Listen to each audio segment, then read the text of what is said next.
Good. All right. Good evening, everyone. I'd like to welcome our online viewers and the gallery. At this time, I'm going to call meeting 1427 to order. It is currently 7:32. Before we start, I just wanted to mention Council Member Langdon is here tonight in the building, but he's currently a panelist on a Young Voices of Newfoundland and Labrador Municipal Government, and he will be joining us as that meeting concludes. Before you, you have agenda meeting 1427. Are there any errors or omissions or additions to the agenda? I got one addition. I put it under number 7 for finance. Okay. Posting bins. Noted, Councillor Jones. Let's see. Any errors or omissions to the minutes from the previous meeting? Yeah, I just want to note, prior to it going up, Lori, can you just add me to the recreation meeting? Prior to it going up on the internet? Okay. Okay. All right, so we'll need a mover and a seconder. So moved. Moved by Councillor Freak. Seconded by? Second. Councillor Jones. Any questions to the minutes from the previous meeting? Hearing none, all those in favor? Motion carried. Business arising from the minutes. Are there any business arising from the minutes? Hearing none, we'll move on. Thank you. New business. Does anyone have any new business to add tonight? Deputy Mayor Young? Thank you. I would just like to reiterate Newfoundland and Labrador, the Kids Eat Smart Breakfast Foundation is currently in the running for a national contest where they have the opportunity to win $100,000. For us, that would actually mean $100,000 is 100,000 breakfasts for the kids of the entirety of Newfoundland and Labrador. You vote online. It's simple, it's easy. It takes 2 minutes, and tomorrow is the closing date for the contest. So if anybody hasn't voted here or online, I would encourage them to do so. Thank you. Thank you, Deputy Mayor Young, for that reminder. And ultimately, folks, there are 267 programs in the province, and there's 3 here locally in our community that we can avail of. So anyone listening online, whether you're from Deer Lake, Newfoundland and Labrador, or across the province and you'd like to support this, please go on the Town of Deer Lake website or the Kids Eat Smart program website and kindly put your vote in. Thank you. Any more new business? Councillor Freak. I just want to make note to our community events happening on December the 4th. In the morning, there's going to be the Santa Stroll, which is a event that's been going on for years now. And it's a fundraiser for the toy drive, Families in Need. We help the Christian Aid. All funds are locally, stay here within the community. It was something that Brian Snow started. The Salvation Army partnered with the Running Room throughout the rest of Canada. So the morning, we are going to be set up in the Salvation Army parking lot, and you can actually go into the church for a takeout meal or their craft sale. But you'll see the Santa Stroll. There's several businesses that have come together. We've created an online auction, and all funds again stay local. So that's 10 to 2 on the 4th.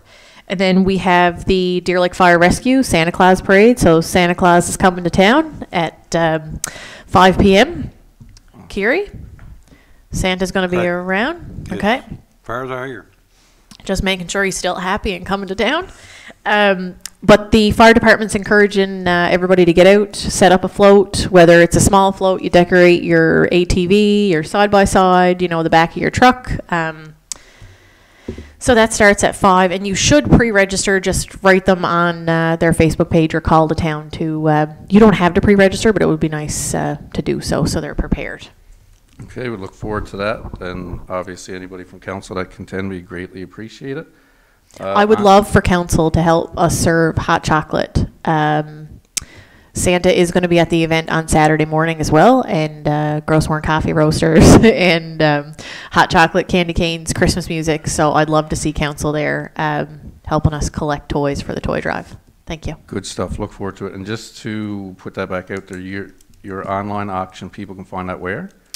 Right on the Santa Stroll Facebook page, there will be a running online auction from December the 4th to the 9th. Okay. It's a small platform, so we figured instead of just doing it the one day, we'd let it run the full week. Good stuff. Good stuff. All right. Is there any more additions to business arising? Or sorry, new business? Yes, Mayor Mike. We received today the actual policy for our staff to be vaccinated by COVID-19 regulations, and I wish to have a vote from council to pass. I know we've already passed it, but I didn't know if everyone had a chance to read it as such, and I'd like to bring it to council's attention to adopt this policy. So I recommend the adoption. Okay, sounds good, and we can, during new business. Did you want that changed to, like, to have it for the, Outside. who can enter the buildings and stuff like that too? I was speaking to our town manager, and they're developing a second policy that will reflect our vendors and visitors. Okay, So this would just be for our staff only okay. at this time.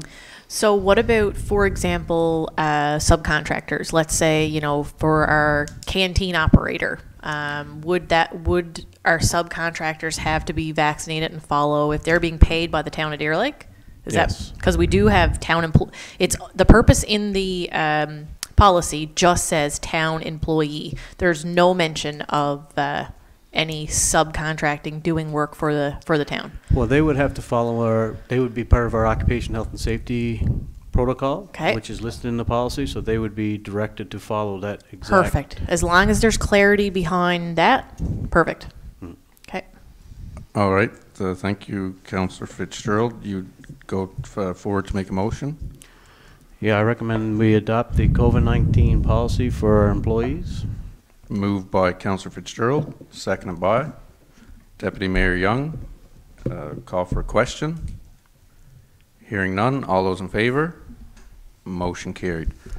I just wanted to add, I guess I just got notification from a resident that our vending machines at the arena are currently empty, and they have been for some time. So if that's something management could look into, and also that we are working on canteen services to fulfill that gap that we're currently in, and we look forward to hopefully getting some feedback there. So We've talked about this because we put out the tender for the canteen at the stadium, and there was no interest in it. So we now felt that there was a bigger opportunity here with, you know, the annex, some beach food services. If we start this planning now on what we want for the town of Deer Lake as a bit of a bigger bite than just the small, the canteen bite. And maybe the tender didn't come in, so we've talked to a couple of people. Maybe we can go out and get an interest. You mean for both? Both. Yeah, we know that there needs to be a full committee level meeting around that food services in all of our locations. Yeah. I would just add too that I know the town of Deer Lake had a contract with Coca-Cola for the vending machines in particular, and that has expired, and they're looking at alternatives there. It was kind of in conflict with the canteen, so they were trying to feel out in terms of would it impede people from applying for the canteen. Maybe it'd be a better opportunity if they could supply the vending machines and that themselves. So I think it's all kind of all twisted kind of in together into that, but definitely has been discussed for sure. Yeah, and I believe at the last meeting, Melanie, Deputy Mayor, Glenn mentioned he was going to fill them up. Yeah, like you know, at least for now, until we get that meeting in place. Fill them up at some point because I paid the bills for the chocolate bars, but yeah, and but they might be just empty again. You got to get around to it. Yeah, I think he's going to do it, and Amanda's definitely right, Councillor Freak's definitely right when she says we're going to be having a meeting dedicated just specifically to that because it needs its own. It's a big. There's a lot to talk about. And it's very important, and I think it could be an opportunity for sure. We do have people interested, so we definitely got to do that very soon. okay, thank you for the update, and I look forward to what you bring back. Ultimately, filling those vendor locations would be great for the community So with the and sporting events. with the COVID vaccine pass, do you have to show proof or they are not allowed in the stadium. Is that correct? Anybody going in? Yes. Yeah, that's been the way it is. Yeah. That's not Yes. part of this I know I'm not part of it. policy. I just want to get the vaccine, because I'm hearing rumblings. I haven't had none in Concrete, but I'm hearing that people's getting through the building without showing the pass and making excuses. I went down the weekend, I had to show it twice, Right? so. You know, They're asking. no pass, no, you're not supposed to get in. You know, Now, if someone's going in there the wrong reasons, well, you know, I'm sure it's a criminal offense and they will be charged. They should be charged. No ifs, ands, or buts. Didn't we confirm that if somebody entered the building unvaccinated, that we would contact the RCMP, and we had video surveillance? We talked about this last public Yeah. meeting. So I would hope Glenn would follow through with that. That's what we, Just Yeah, trying to I'm right to think reiterate that. this out, else, you know, this is very I important. think, and Darren might be able to speak a bit more to that, but I think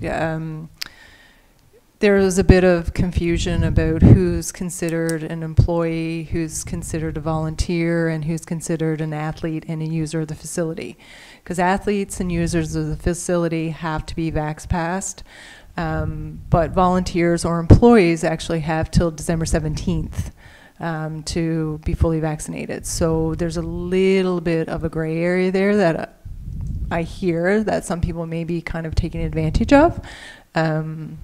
But I don't know, Darren, do you know the specifics a bit more? Yeah, I had questioned our recreation chair about the who is actually allowed to participate in any activity at in the stadium itself.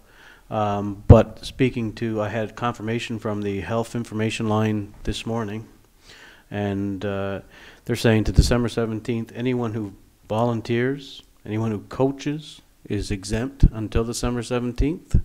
So I know some personal people that, with my volunteer activities, who stepped down once we hit the Vax Pass deadline that time in, I think it was November or October, that they sat back, and now, unfortunately, they didn't have to, according to the protocol now, so they're actually welcome back until December 17th.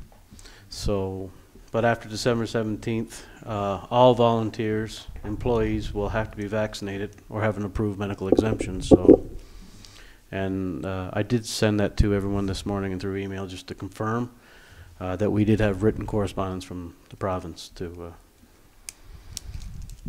say our diligence was taken care of. All right, so everyone's clear? Okay, perfect, thank you. Just one other note, I guess, that I can bring here in new business. Councillor Freak had passed along an email. It's in correspondence for quite some time, so it deals with obstructions at an intersection near Jador, so I guess we can get that passed off to Public Works Committee to be rectified. All right, I'll send that email along. Thank you. All right, anything else for new business? Hearing none, we'll move on to correspondence. Item number 1, MAA, regarding ballots. We need to make a decision on, I guess that's the second campaign. We already had the first one. Councillor Freak, that concludes in December, am I right? Yep. Okay, so we'll need to make a decision for the second ballot. Item number 2, Department of Transportation Infrastructure, approval to award a consultant, for your information. Item number 3, Department of Transportation and Infrastructure, deadline for municipal infrastructure applications, for your information. Item number 4, Water Resources, engagement for drinking water, safety action plan, for your information. That's also something that's online that public can engage in. And item number 5, Deer Lake Kitty Rescue, there's a letter. It shows here for actions, I guess, to respond. I'd personally like to, and it doesn't need to be full council, but if anyone can make themselves available. It's a very well written letter, and it's a great concern. Obviously, these are living creatures in our community, ultimately, and I'd just like to thank this group for their efforts so far. It's been quite a battle, and ultimately they're having some struggles, so I'd like to, Maxine, if we can reach out and set up a meeting with them, it'd be greatly appreciated. And that concludes correspondence. So we will move into, Mike, can I reference something? Or yeah, go ahead, Councillor Hancock. yeah, I was just going to say, you know, when the new Health and Wellness Committee is up and running, I think perhaps aiming for the new year, that I would suggest maybe that those members attend that meeting at least, because it's going to fall under the purview of that committee as well. So I think it would be appropriate. And I had one more question about the approval to enter into contract with the consultant services. And it's probably an easy clarification, but as I was reading through this document, it references, sorry, it's a very large document, just 1 second. So page 18 of 35 references dates. All contracts to be awarded by particular date, August 18th, 2023, and then project completion, final invoice submission, August 18th, 2024. And I guess my question is simply, are those like sort of last resort kind of dates, meaning it has to be done by then? And then if you sort of go towards the end of the document, it references the actual dates that they plan to use, which would be pages... 1 sec.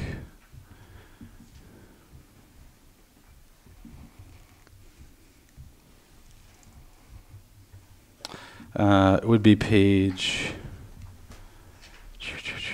and there's actually multiple documents here. It's very large. So in the document, Owner's Advisor Services for Water Filter Replacement, page...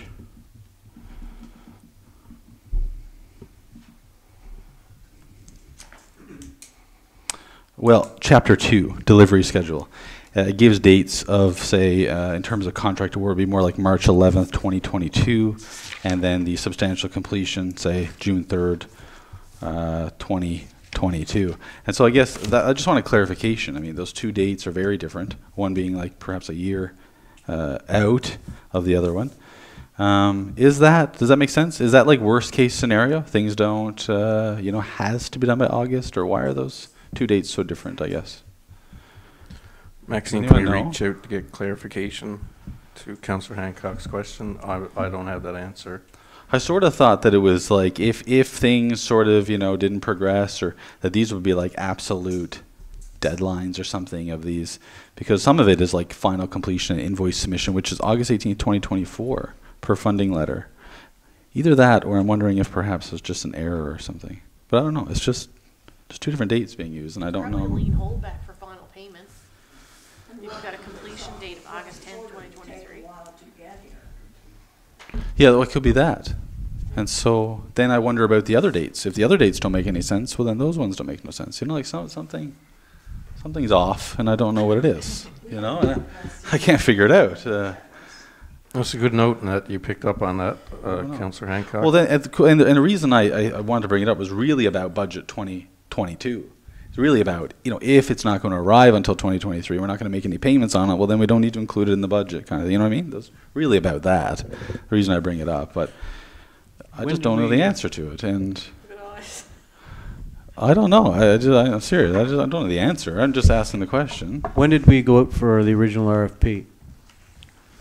That would have been August, Maxine, I do believe.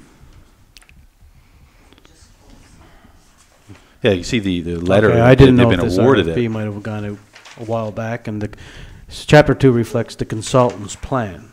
Yeah. On October 27th, actually, is when we actually got the by the time it approved your government, and it had to be in by November 10th. Okay, but prior to the election, notification was given to apply. Okay. So And it's you a good think- possibility that 2024 was there for warranty inspection. Usually everything has 1 year on top of it. So yeah, I think you have the actual construction completion, and you also have project completion. So that could be the 1 year That could be. extension. That so. could be. From like a finished project, you're right, warranty Yeah. period over, etc. Okay. But it's a very good question there, Councillor Hancock. Look at their delivery schedule. Yeah. They got here, the contract would be awarded in March of 2022. Construction date would be March 25th, 2022. Substantially. substantially done by June. June. Yeah. And then the 10-month warranty inspection would be April 10th, 2023. Mm. So there is that. Yeah. And then the other one, project completion, August 10th, 2023. Yet the other one references August 2024. So they'd have to inspect it and then give that report on So deficiencies. the dates still don't line up. No. You know, really, they still don't line up. So, but I think this is probably the right one, this delivery schedule one. But I was just confused by it, I guess. But we can certainly ensure that this is the correct one, and we can get a timeline around the delivery date. That way, from a budgeting perspective, we would be in a better place to form a budget around it. Okay, so once you get that, I guess we can put that out through email, right? All right, thank you, Maxine. Anything more to the correspondence? Any more questions, sorry? Hearing none, we will move into reports. Councillor Jones, Finance Report. Hey, our finance report was held, our finance meeting was held on November 24th. Items 1 to 7 with the addition included. Number 1, the Go Western Partner support for $2,500. This is a budgeted item, recommend approval. Our Deer Lake Library annual grant for 2021 and 2020 and 2021. This has been a budgeted item, recommend approval. Brook Construction claim, $60,804.59. This is cash shared 3 ways from the federal, provincial, and the town. Number 4, electrical materials for the park, $11,171.88. Been budgeted. Electrical materials for the park, $8,850. This has been a budgeted item. Number 6, we like to move that the town of Deer Lake contact banks for loan rates for our annex. And number 7 for the addition is for composting bins. We recommend that we purchase 4 jerrycan compost bins for a provincial composting pilot project for a total of $6,542.95. An agreement has been made with the provincial government to cover the cost of these bins. So we've taken money out, we'll get it back in. And these 4 bins are going to be put to stadium, our boat launch near the riverbank, and the Garden Road, and the main dam road, and the V there, and at Joe Butt's lookout. So I move that we accept the report of November 24th, items number 1 to number 7. Moved by Councillor Jones, seconded by Councillor Freak. Call for a question. I have a question about number 7 first. I noticed in some of the documents it talks about, and I know they were trying to like shortlist where they're going to put these to, which I think it's a great idea. It got mentioned that the school could possibly be an option, I thought, and some of the wording in there was that, you know, the youth could get involved and children could get involved and learn about it and they could participate. And well, I'm just wondering why that wasn't deemed an appropriate site, or is it still possible, if it makes sense? I guess the way to look at it, the four, you know, we had 4 come first. So we looked at the item, stadium, we looked at recreation. That a makes lot of sense. people, users, both young, Yeah. old, senior, everybody. Yeah. And I guess on the riverbank in the summertime, we looked at that, you know, where a lot of people, I guess, snacking and stuff of that there. Yeah. And the Garden Road main dam, you know, we want to beautify that area. So we said we'll start, you know, get composting up there. And obviously Joe Butt's looking for the multi-use people, you know, over there. And as for the schools, if we looked at the schools, and we would probably have to look at doing both schools. And I guess we didn't want to really show any favoritism, so we moved these composts around. And they can be moved from time to time. So this is just, like I said, pilot project, and we're going to start it. I think too, if I could just add that with the whole talks about the schools, there was some talk about using the smaller composting bins that there's multiple available here at the building, and we would start with the schools and kind of introduce those. The MEO was also at the environmental housing meeting where this was also discussed, and you know, he was agreeable to picking those up, and we could create some sort of rotation just to kind of get the schools engaged at the onset that way. And there's no cost because the bins have already been purchased, and to use the 4 main ones for the more community-based, and with the hopes to expand, you know, next year and the year after. Yeah, that makes perfect sense. I'm Just just glad that it's being considered. Yeah, good. If we're going to educate the school and give them maybe some of the composting bins, I think it's time that we pull that money out of the budget for the outdoor classrooms. We haven't moved on that, so whoever is the liaison with the school, like, that should happen, and we should move. I mean, you think about composting bins now, maybe some, I don't know, vegetable gardens, I don't know. I mean, it makes sense. I mean, you know, I think what we are sort of waiting on to some degree is off the table now, so that's a perfect opportunity to bring it back. Really, and combine it and make it something. Yeah, Yep. makes sense to me. Lori, can you check that to bring it back to finance to see? Yeah, that's a while ago. Yeah, see what those funds were, and we'll get meeting with the school. To that, you know, so keeping with that, did Glenn run the third giveaway of those after? I know there was talk of it. I don't remember seeing the third one. Oh, there's only 2 ways. I think the third one, more or less, you could call down and there wasn't a line up there. If you needed one, you can call them. Oh, okay. Oh. Okay. Okay, and just a note to keep Councillor Langdon in the loop for the discussion with the youth, or with the school, because he'll be ultimately chairing the youth committee once it's up and running. Sure. And I just want to put a special shout out to our climate change coordinator, Sarah, and Minister Davis and his department on this initiative to reduce waste. Ultimately, the less that we have going over the current transfer station weight scales ultimately is better for residents financially and obviously the environment. So Yeah. thank you for that. Sorry, but I mean, you raised something that I think is, you know, is worth speaking about. I mean, like, organic waste is among the heaviest waste, and so if we can reduce organic waste going across the transfer station, well, then that saves the taxpayer money at the end of the day. And I know it's currently set the way it is, but I mean, really, if we had a major composting program, that's really where you're going to get your savings, and then who knows what could come from that, you know. So I think that's worth mentioning. Yeah, and it's definitely a step forward to evolving to where we need to be with the, I mean, the boondoggle, I guess we call waste, but we'll get there. Mm-hmm. So we have a mover and a seconder. Any more questions? Hearing none.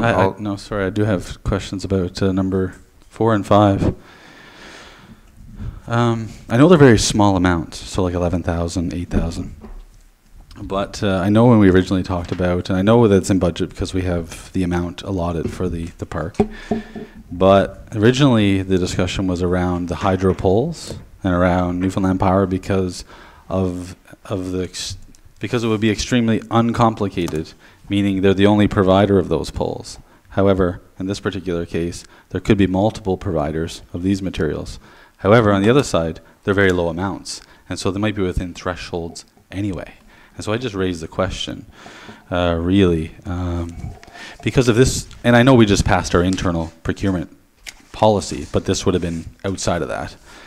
But I guess, how do we know that it was the lowest possible prices?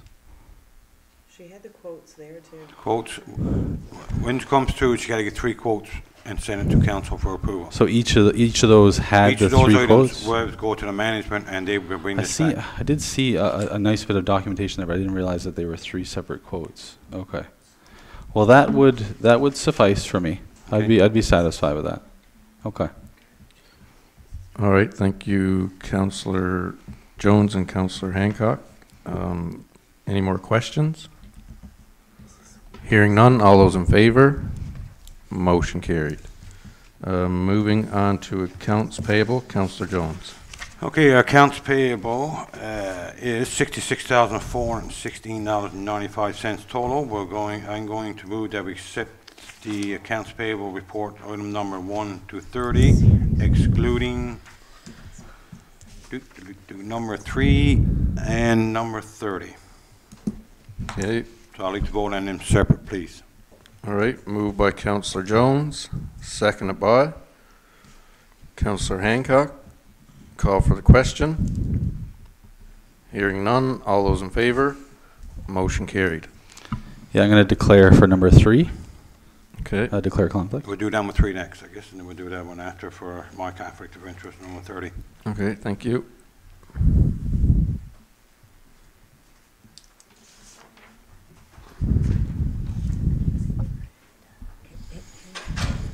Okay, number 3 in a report for B&S Trucking for $3,335.00 for dumpsters, transfers, and salt weighing. I move that we accept to pay this invoice. Moved by Councillor Jones, seconded by Councillor Freak. Call for the question. Wasn't salt weighing on the last accounts payable? Have they invoiced us a couple times now for salt weighing? I didn't, That, Invoices as we pick up. for each individual because day. that was on the last. Different sections of time? Yeah, that's what I'm wondering. We got another invoice for that again, or did we? We had B&S Trace Salt for approximately 2 days. Yes, I'm just wondering, is it just a typo error in the notes on that? You don't have to get that for me tonight, Maxine. When I noticed it there, I was just wondering if we're after getting that done the second time. Well, we can get clarification on that. Yes, don't worry about that We'll tonight. get clarification, and Okay. Maxine can send a little email. All right, Thanks for the question, all the same. No, that's a good question. Any more questions to the accounts payable report? Hearing none, all those in favor? Motion carried. I'll get counsel. I got a printout as well for 2020 and 2021 for all waste today. So I got it for pickup, transportation, spring cleanup, and the breakdown for dumpster rentals. So before we leave tonight, I'd like to review that with everybody. Good, thank you. All right, Councillor Freak, if you would make the motion for the item in accounts payable, please. Item number 30 for Western Steelworks for $373.51 for welding. Make a motion to pay the invoice. Moved by Councillor Freak, seconded by Councillor Fitzgerald. Call for the question. Hearing none, all those in favor? Motion carried. Thank you.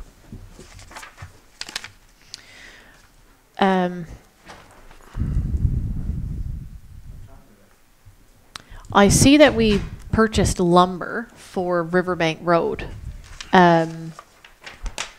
We chatted a little bit about that today, about like one-way traffic, what's happening. Is there going to be a snow plow be able to get through that? It seems like tight. It's over lane 1. Okay. And that's going to be like that for the winter? I had a couple residents ask. Okay. Just for the sectioned off, Area? like you'll still swoop in. And, okay. And will we open up for winter plowing, like to move out the road, like to get up through Amanda Avenue or anything? Will there be any need for that this winter? Okay. Perfect. Well, that's a good question. People have concerns, obviously, over safety. So I just want to say thanks, Public Works, taking that recommendation from the committee, ultimately for this season, to make it as safe as possible. And then we'll deal with, I guess, the erosion. I was just thinking Continuous. like one lane, if we had a fire, there was no way in, no way out. Like it's going to bottleneck it if we had an emergency. So if we were opening up Amanda Avenue for, that flow, just what I was thinking. I mean, I'm sure that can be done within minutes, correct? Ish. It can be with permission from the property owner. Unless it's emergency, then we can do it anyway, can't we? Okay. If there's one property that we have to cross over. Yeah, but if it's an emergency, can we do it anyway? I think so. Okay. If it's Okay. a stage emergency. we can. All right. I just figured, we're No, down to one lane. it's And very valid questions. Obviously, winter's upon us, and it's a safety concern. So ultimately, can we put that to the Public Works Committee just to bring back for clarification for the next meeting?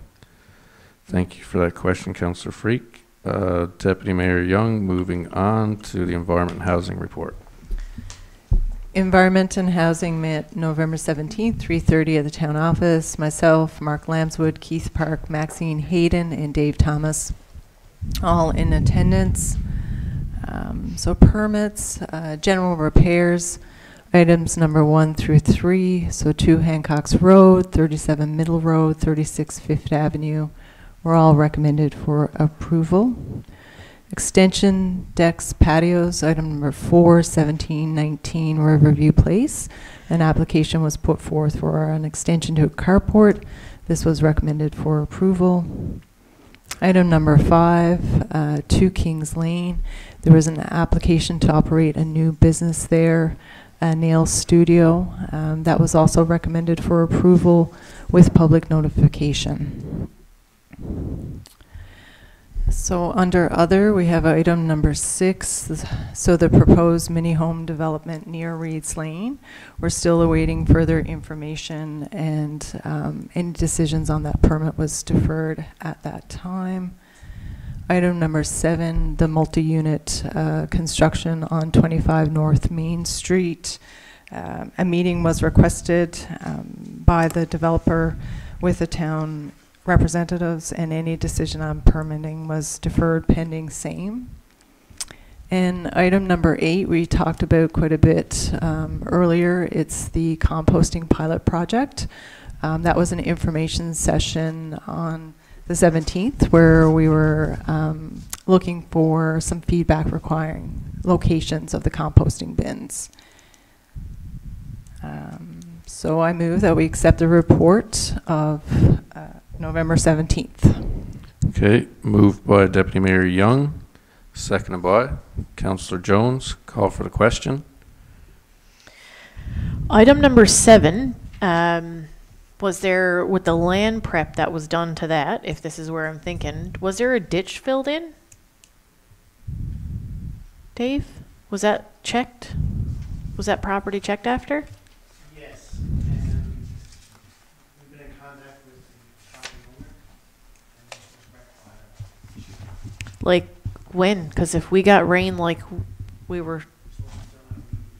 Okay, because I drove by today and had a quick look again, and that's still filled in. I mean, that's a huge vessel through the center of town for water flow, and that ditch is fully filled in.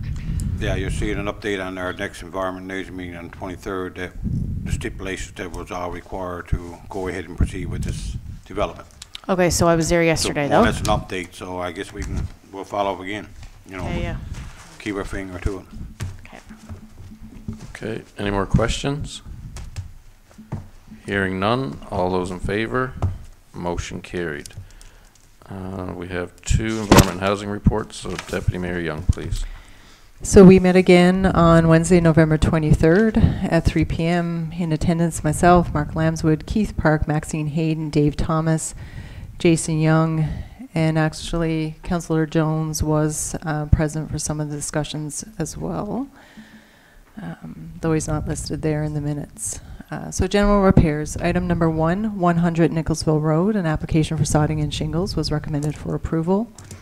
Item 2, 49C Tower Road, an application was submitted to put a foundation beneath an existing airplane hangar. This was also recommended for approval pending any further requirements from Water Resources. Extensions, decks, patios, item number 3, 40 Garden Road, an application for an extension on an existing patio. This was recommended for approval. Item number 4, 3 Spruce Street, an application for an extension on a garage. This garage actually would pass over into the boundary of this gentleman's neighbor, but the neighbor provided a letter saying that he was okay with the extension, and as such, this was recommended for approval.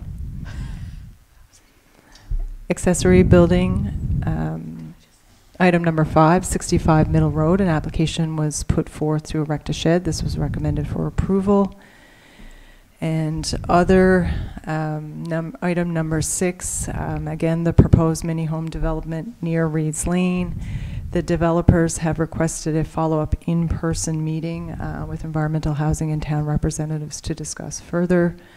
Item number 7, the multi-unit construction at 25 North Main Street. This was recommended for approval with conditions and pending service NL requirements. The specific conditions were outlined in written correspondence to the applicant. Item number 8, 2A Goose Arm Road. A meeting was scheduled on November 25th to discuss this item further. Item number 9, again, an update on the composting pilot project. That was in this meeting. We determined the 4 initial sites for the pilot project.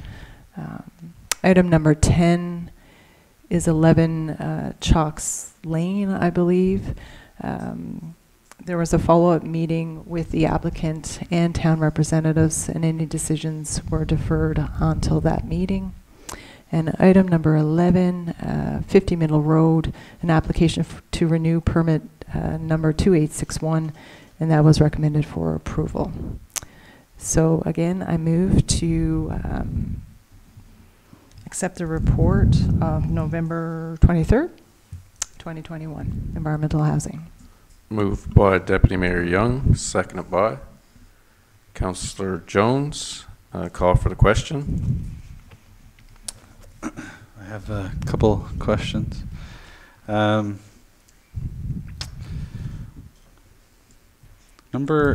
7, and I know this is sort of flowing over from the previous, but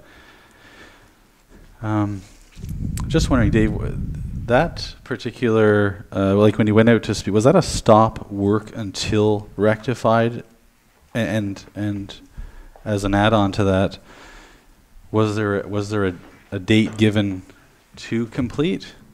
I guess, like, you know, the second report makes reference to the fact that it's now been approved, but was that original one a stop work, or was that just a conversation, or? I think it was just conversation. Conversation, the first one was. There's no stop order Okay. signed. Okay. And so we now have it approved, but Sorry, Gordon, or Oh. Councillor Hancock, it was approved pending conditions, Yes, and that yes. was one of the conditions. okay, okay, that's in as there. Okay, gotcha. And then a question about number 4. I'm just wondering, the letter from the neighbor. I'm just wondering what would happen if he sold it. Like, what would happen if that neighbor sells the property, and now this person is on a new person's property, and obviously it would show encroachments, or. Not exactly on the property, it's closer to that one small section of the boundary. Instead of being, I think it's like 6 feet off the garage, it'll actually be 2 feet from the boundary versus 3 feet from the rest of the garage.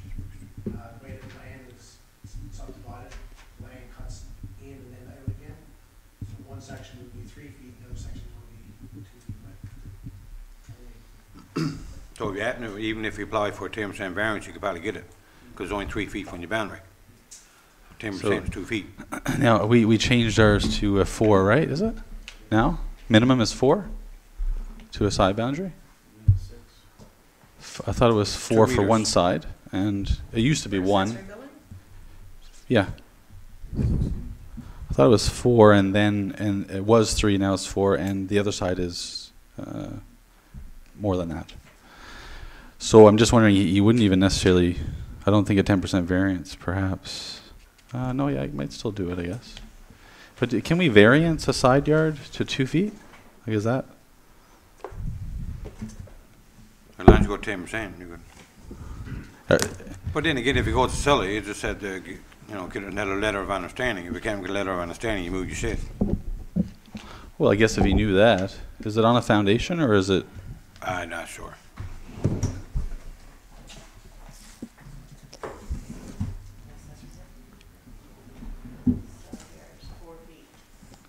Side yard 4 feet for the smallest side. How big for this other one, for the other side? Like because it's 4 feet one side, and. Well, how far you wanna go? Well, I guess it would. I mean, in that case, obviously there'd be enough, but I'm just curious what it is. Yeah, if you're only 4 feet from one side, 4 feet for the other side for a garage, you don't have very much land. No, that's right. But isn't there's reference to, or is that just for the house? There's reference to one side being 4, one side being. That's a house. Yeah. Okay. So for this one, obviously you'd have enough land, of course, and so 4 feet then would be the minimum. Yeah. I don't know. I mean, it just seems a little different than normal. I'm not saying that I'm against it. I've just given it some thought.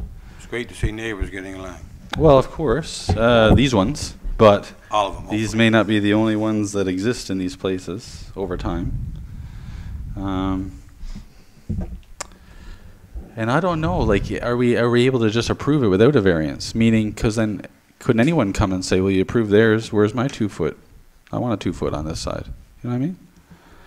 I just don't want to. We're not approving a variance, we're approving that the neighbor's okay for him to become closer to his land for an encroachment. Which ultimately means we're approving him to be 2 feet from his land. Wouldn't council have to use their powers of discretion to do that? We can. Yeah, like this is. And when you do powers of discretion, you shouldn't, does it have to be advertised then? No. I can't remember now, I have to go through. Not for powers of discretion, discretionary council use. I'm just saying, it's ultimately going to give this person 2 foot. Right? At the end of the day, this person will be within 2 feet of this person's boundary, regardless of a piece of the garage or not. He will be within 2 feet of this person's property. And we could very well perhaps do a variance, or we could use discretion of council. However, that would be required for this. You know what I mean? And so I'm just giving it a little thought here, and I'm.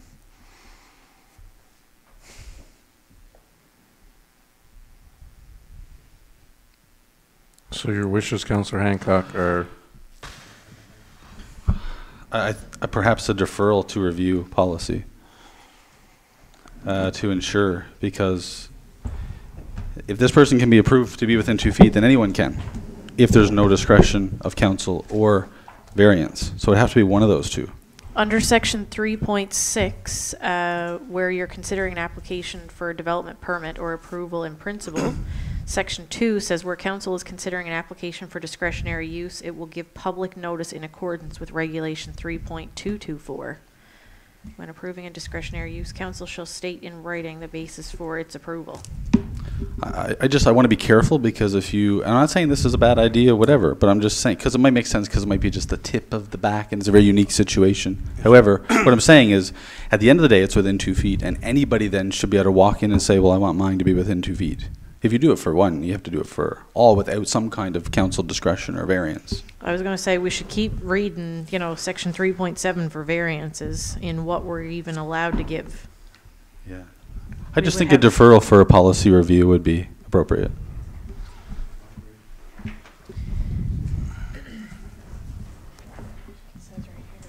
all right. Any more questions? Like, this is an older part of town, it's not like a new development, and the land is just running back. Well, You know, I'm not the land against. is from Chapel Hill, actually, the Yes. back of the land goes back from his house. Yeah. So it's only small It's not strip of too land south. from a slope, which can't be developed. But hey, you're It's only just, it's only, I mean, you guys got this, you know, no doubt, talk about it for a while, and I just, I think if we're gonna do it, it has to fall either under a variance or use of discretion of council, because it's outside of our regulations. And so therefore, we'd have to do one of those two, has to be. And so which one are we gonna do, and which one do you wanna bring through, and then are we sure the policy reads the way we think it does in terms of variance and these kind of pieces? So a simple policy review and come back would be what I would think, unless there's something like else. But I get what you're saying, like I understand that it perhaps probably makes total sense, because it might be just a back little piece, no big deal, you know, and it might be a very unique situation. However, we have to bring it through appropriately. Just because I don't want to create any kind of a precedence, that's all. Is it how tight it fits the fence? Like visually trying to see this. It's a Like it's a bank. fence, and it's the variance on how close we're getting to the fence. That's it. This might only delay them a little bit of The land time. ain't being used by the gentleman that gave him permission, it's just there on a bank. He wants to extend on his garage. Well, listen, I got no problem, we can. well, it's up to the I'm not chair. against the But we project, can like, defer it, but then you hold up this gentleman for 2 weeks for, hey, but, is there any way to do it so that we don't hold them up? Meaning, well, we if gotta have a every, meeting after that there for discretionary use, we gotta have a majority vote. I just mean, like, is there a way to make a vote that's something like, if it makes sense from a policy standpoint, that we can allow it from a discretionary standpoint? We can do that here, and then as long as those conditions are met, then he can go ahead. You know what I mean? Like, we can make that approval in principle to some degree, and then we don't have to come back 2 weeks later. We've done that before. Yeah, so what kind It's of approval similar. you want in principle? I don't know, I'm just asking It would the be question. just, you know, As long as if it's within policy that we then can use our discretionary powers to do it. Meaning we're allowed to do it without kind of a public notice or something like that, right? Because if a public notice is required, then we have to do that. That's all I'm saying. I got nothing against the project. I hope that he gets the best and beautiful garage. Nothing against the project. It's just purely about where we go from here and who's next kind of thing, right? You got it? Can you bring it over? Just the way the land. This is the existing garage. Oh, it's 1 feet. This is the properties in question. What's extending here. So just a little bit of property right here. Right here. It'll be closer to his fence right here, because he owns all this property over here. So it's like this little corner of the garage is gonna be being close to the fence. That's why I really think that it is a unique sort of situation, and we'll probably end up using council discretion, but I just want to make sure that we do it appropriately, that's all. Because if we just allow without anything, then you can see how everybody then could have that option. Deputy perhaps. Mayor, do you want to defer this for 1.5 feet? I will defer it. We will discuss. So that gentleman's permit be held on hold until we get discretionary power through council to approve this permit. Is that what we're saying? I'd ultimately like, and you know what, questions and debate are healthy, and I appreciate Councillor Hancock's questioning. In this case, from what I've heard with the regulations, council does have the right to use discretionary use. My recommendation, and this is not to override the chair, that ultimately, sorry, would be your decision, is there's a recommendation to put it as is, with an addition to, I guess, an amendment to get clarification from staff what the regulation states, and if it does give judgment to ultimately use discretion, we'll have the town manager get back to us in an email thread, so it's all obviously copied and in correspondence, and then we can approve it that way. So that ultimately would give the resident an answer within the next couple of days. Yeah, I'm perfectly okay with the especially once seeing that, I'm perfectly okay with the project itself and the discretion. I just more of a ensuring that we use the discretion. That's all. Yeah. So in using discretion, technically, we gotta wait to get it passed through motion of council at a public meeting before we can okay this here. Technically, if it's 20 feet, 10% variance is allowed without public notice. That's 2 feet, and you're saying it's only 1.5 feet. yeah, it's only No. I don't know. What's the number? Yeah, you got. It's a small number. Right. Yeah. Land that's not being Variance is got to be published too, right? Variance can be published. Right. Yes. Right. So either way. But our discretion outside of the 10% is not allowed. I got you. But we can use discretionary power. But like I said, then you got to put through a motion of council, which is our next public meeting in 2 weeks. Because technically, if we want to go technically, we cannot approve it until it goes through a public meeting for ratification. But can't we change this? So we have a vote now for discretionary powers. You can approve it now through Yeah, discretionary yeah. power, and So what's discretionary power? What are we going to state there? So you're going to allow the variance. you're gonna approve the variance using Oh, we the got- council's discretionary power. But we got to advertise the variance. We gotta advertise if you use discretion. Yes. So. But we can go through it now you and can have that advertise it. process. So you can approve it now, he can advertise, then he can do it. Right, Maxine, am I right? 7 days advertising. So he'll have 7 days after tomorrow, and he can do it. But if you're gonna use council's power of discretion, you have to advertise. But you can do it. You can approve it now using council's power of discretion. He can advertise tomorrow in 7 days. So he this can go. power of discretionary use we are going to do for what reason? Is the older part of town and? Well, it's older part of town, is there, well, like, whatever. No, I understand. We gotta get it stated. All the We must reasons get that you said technical. why you Yeah. approved it Yeah. is why you're doing it. I mean, you guys arrived at that decision, and I don't doubt your decision at all. I think it's probably the right decision. I think you guys talked about this and it made complete sense. And so it's just about now more of following the policies to ensure that we. Therefore, like Gordon said, if anybody comes back, buys that property, comes back and says, well, why is he so close to my boundary?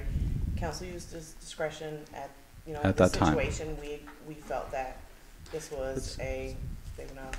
Or if he wants to go Setback. build tomorrow, it's 20 by 18 versus 20 by 20. I mean, you know, if you follow, Keith can easily say, here's your regulations, that's approved. If you need to get that close, like, it's not, we didn't really need a letter from the resident because he's not building on his property. The letter is very deceiving in those minutes to make it look like we've done in previous where we've had, you know, somebody own a block of land and somebody else build on it or put a spec home on it and we've had permission. But there's no reason that we really needed a letter from the other resident because it's not on their property. It's just too close to it. Am I understanding that correctly? Yeah, I think you're right. So, I mean, I don't think I was confused because I thought that the building was going on that guy's land. That's what it Next seems. to it. That's what it seems like. But I think I agree 100% with your guys' decision. Like I think it was a right decision to make. I think it was you guys were thought about all those things. I just think it's more of a following the policy piece. That's all. Okay. Mostly to avoid any future challenges that might occur in that regard as well, and people could hold us to it and So say, what's "Well, the geez." friendly amendment going to be in our report? Can someone state that? Make sure that we got it technically right before we come back. It would be discretionary use and with advertising. It would be approved based on those.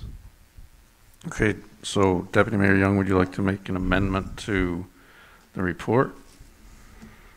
Or do you guys want to proceed as is? Yeah, it's true. You could just You could outvote. yeah. You could it could be a vote of 7, outvote it.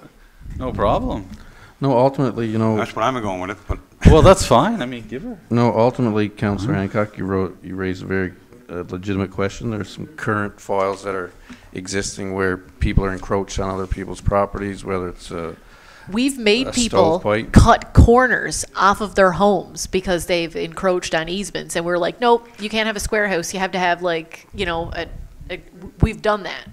So I think, and this is my recommendation only, but ultimately an amendment to the motion for that specific item, and then ultimately it holds obviously the resident up by 7 days. But again, in respect to future councils, they're not going to be, leaning on the mistakes that we made. So ultimately, I'd recommend an friendly amendment if that's okay with the chair.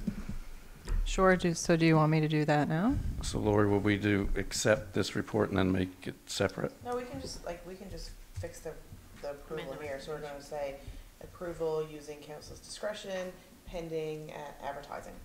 Okay. on a variance. It's not a variance, you're using powers of discretion. Yeah, so we It's just go. not a 10% variance or whatever. You guys are approving it using council's power of discretion pending advertising. Okay, so we can carry on with a vote and duly note that the town clerk will put in the minutes for the friendly amendment and ultimately tomorrow go out for an advertisement. Is that okay with everyone? Yeah, we'll do a vote. All right.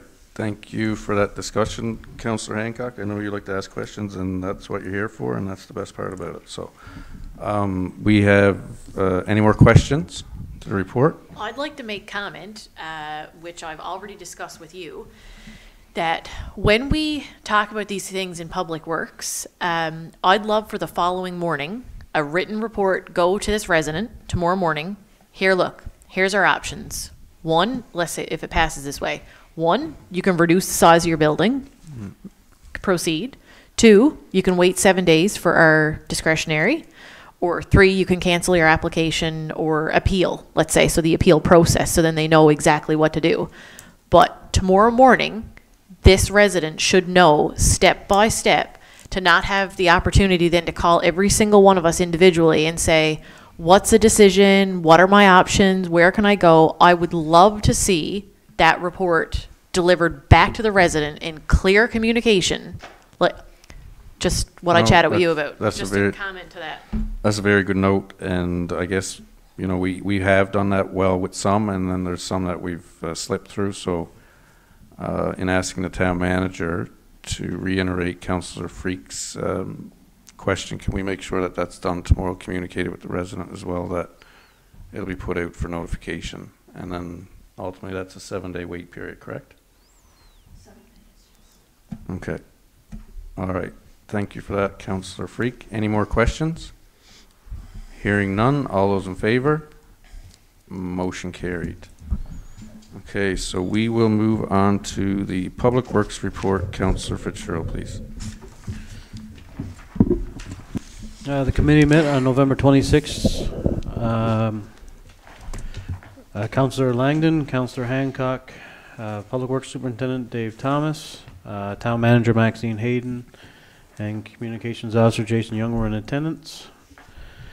There is 11 items on our agenda. The first item was a drainage issue from a concerned resident on Elizabeth Avenue. Concern from the resident was regarding pooling within the ditch in front of their property. The property has an adjacent ditch, as noted, and the ditch actually has no water to go. Our intent, based on last council meeting, is that we're preparing a stormwater study in the near future, and we have proceeded with capital to ask for capital funding for the next fiscal season to come. Number 2, flooding at Hancock's Road. We're going to defer this again because we are lucky enough not to have had a rain event within this 2 weeks, but we're hoping that we'll be able to have an observation of exactly what is being experienced here on Hancock's Road, hopefully probably tomorrow and the next day. So when I say that, I hope the rain is still not to the extent of other municipalities. Number 3, council is brought to recommend the land development policy. This is similar to the excavation and backfilling policy that was presented earlier, and I do believe I request that we keep excavation and backfilling into the title, even though it is land development. Darren, I'm going to ask, Yep. can we do 2 separate motions for the 2 policies that you have there? Well, Okay. just so I got a separate motion for a policy. So I'll leave them to the end? Yeah, leave them. Okay. We'll do them after. Okay. So we'll defer 3 to the end here. Item number 4, we have a drainage issue on some property up on Main Dam Road. There is backfilling of adjacent land, has blocked an existing ditch line. So the Public Works Superintendent would plan to contact the owner, and in the event that no contact was made, the property owner was going to be contacted in writing. This ditching has to be done urgently as winter is upon us. 19 Crosses Road, water pooling. Public Works is going to review this issue. Item number 6, Rockwood Demolition. Public Works recommends to prepare a request for proposal to demolish the building as soon as weather permits in the spring. We will prepare the RFP during the winter months, so we can have that out to tender as soon as possible, once the weather permits, as noted. Item number 7, the industrial park. Public Works recommends that we go for the complete design to finish the industrial park. The design will incorporate sewer and stormwater, sewer and storm mains, plus we will include the paving. We wish to try and offset some of the costs through land sales, and we will be moving to sell as full service lots. We're going to negate the need for septic systems in this area, so we just wish to have sewer tie-ins only.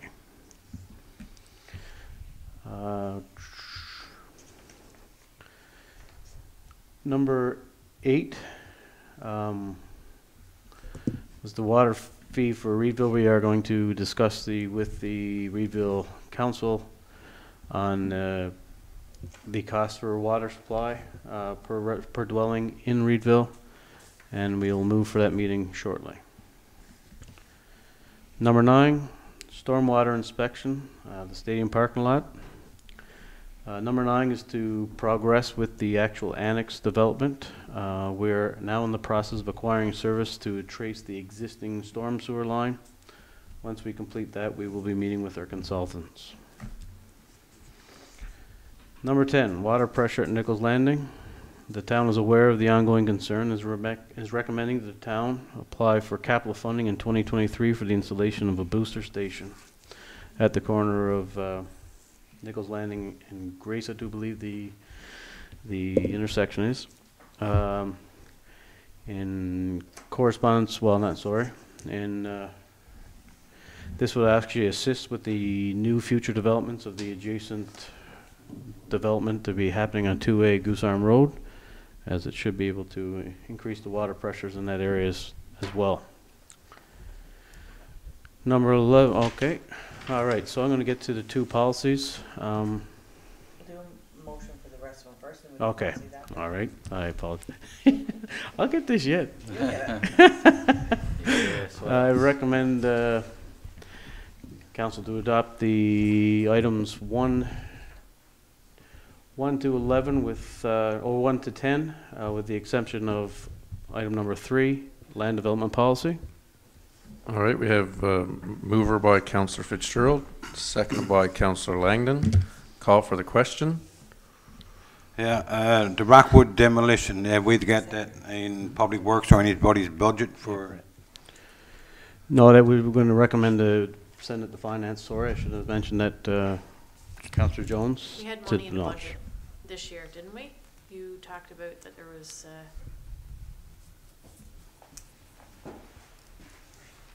was that what you told you? Well, we, sorry, just around the table, we talked about whether it be this year or next year, and ultimately arrived at the next year being the...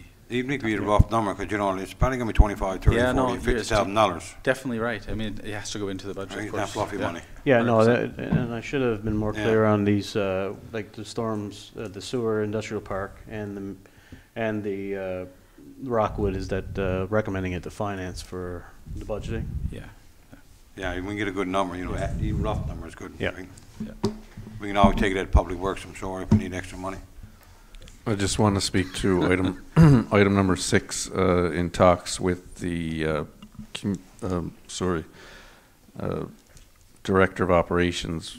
We spoke about this RFP and the development of it, and ultimately their residents have reached out to myself and other council members that there's some items of interest within the building which would ultimately take down the weight. So, you know, it's not something you're going to open up and just everyone comes in, tears everything out, but there are some items that can be taken out prior to a demolition, which ultimately saves the taxpayer money. So that's something that will be discussed moving forward with that. Sure. Probably going to be an RFP too, because you can't just single out and let one person do it. No, and that's just it. Ultimately, you'd like to be able to just say, here, you can take this and that, but... yeah, is it also important to ensure that it's done in a timely manner, and also that the cost to, you know, remove that is not exceeding the cost of the weight to the garbage as well? Yeah, and in a safe manner, right? So, I appreciate that. Bit of work. It did come up, and I do think that perhaps it would be included in the, like you said, in the RFP itself, and that particular proponent then could make that happen and have a time frame. I think that's what we discussed. Yeah, and that would be the best way, obviously, to keep it fair for everyone. So, all right. Councillor Freak. I got a couple. Item number 2 for Hancock's Road. It was brought to our attention by our student that was here previously, who was the GIS, Dave. She kind of watched that from living in that area and suggested a curb would easily just kind of flow that water, even if you had a dummy basin or something put there. The way that it come down off of 7th Avenue, she's like, even if you just had some sort of curb put in there. No, it was a couple down, and then by Jody's, 8th Avenue. Right. But they're all complaining about this. So you got the one letter, but there's several residents that I spoke to during the election and stuff, all in that area that it comes down off 7th and 8th Avenue. Most of the avenues, really. I mean, we've seen it in other trouble areas where we've had backups, but it comes down, but there's no curb. So it just comes right through everybody's properties. It's just raw edge pavement. So I did hear it from one, I know that Dave, you guys installed a new storm sewer somewhere in the vicinity. Was that after, that was post-election? Or what was that? Yeah, that was after. No, it's just new. Okay. Well, I don't Teresa. know if that would include all those ones. I think Right. it was more the 8th Avenue situation, but Okay. was that curb proposed for the entire length of Hancock? Uh, Like that whole- I whole didn't side? speak to anybody else farther up. Like, I don't know, the way that Ming and them are sloped, I don't know if you'd have much of an issue there, but you can tell, like, a bunch of those properties from 7th Avenue to 8th Avenue, their driveways get washed out. You can see the gutters and you can see the pictures from it all. We're gonna have a good look in there. Well, Have a good look in there. Yeah, yeah. On Okay. a rain situation. Well, we are calling for significant rain for today and tomorrow. Tomorrow and the next day, so we should be able to have a good good look. idea of what's actually Okay. happening. So I just wanted to make sure that got tabled, what their concerns, how she felt that could be fixed. We also put a dummy in across from 19 Crosses Road, didn't we? Right at that light pole by Keith's driveway? Remember, this is right across the street from Keith's? No? Behind, it goes right. So is it just across the street? Is this where the pooling's happening? Yeah. Okay. Again, with the sewer item number 7, the industrial park. When we go out for that design, I just want to make note here. Remember how we've talked about storm sewer or ditching? Can we just get a breakdown in that cost so we're aware of, I know the storm sewer is the better option, but can we just get that break in price when we put that into design? Would you just? yeah, we can look at that. Okay.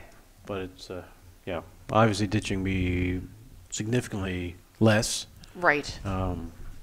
But once again, we'll be dealing with in more or less a urban design into our industrial park. So Right. Okay. I just so we got that number on the table.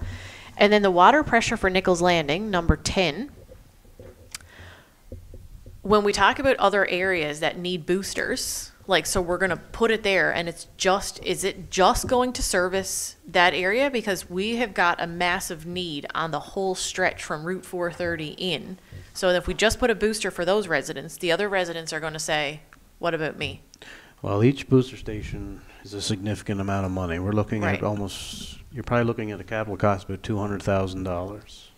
And Right. booster stations have to be strategically placed because, well, it's just the necessity of what area you're trying to access. And or is access. it fair to say that would be the worst area of town as well? If we're, Well, that would be just one. you know, I don't want to mitigate anybody else's issues in the Yeah. in the town either, but would the water pressure be lowest in the Nichols Landing area compared to other areas of town?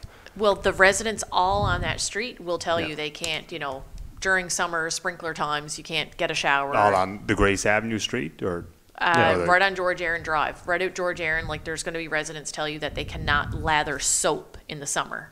So I just want to, when we say that we're going to spend money in that area and people say, okay, why this one? Why wouldn't we have forced a developer to put that in there? And now we're going to put that back on the tax base. Yeah, it's Just wondering. understandable, but Yeah. we've accepted the land as is. Right. I guess we're more or less doing a fix of an unfortunate matter, but we're typically looking at what it is. But once again, it'd be an engineered design. Our consultants would be definitely looking at the best Right. possible location. Okay. This is just a suggestion on Okay. my part, I guess, Yep. in the committee, of where that location would be. Right. They may recommend a different area that and works. just to be clear, that would cover the entire Nichols Landing area from Grace, Joel's, Yes, Jack's. Okay, Yeah. excellent. And you spoke of 2B Goose Arm Road Well- area. We should, again, an asterisk to this side note, we should probably put that in for the developer. If he's going to be putting in water and sewer, then he should be responsible for the booster to make sure that water gets in through there. And I do believe Mark was in discussion with the proponent of the subdivision Okay. and the connection. I think, All right. Dave, you may have been involved with that conversation as well. So we are planning on tying into Okay. to loop the water system in that area, so that will provide less stagnant water. Plus, our And pressures will be my will la- be gone at the same time. So Thanks, Darren. My last item number 6, I would have loved to seen that this fall because I'm like a cat on hot bricks. That I would have loved to see that cleared now. This budget, again, Darren's expertise on stop, you're not expertise. planning properly. Wow.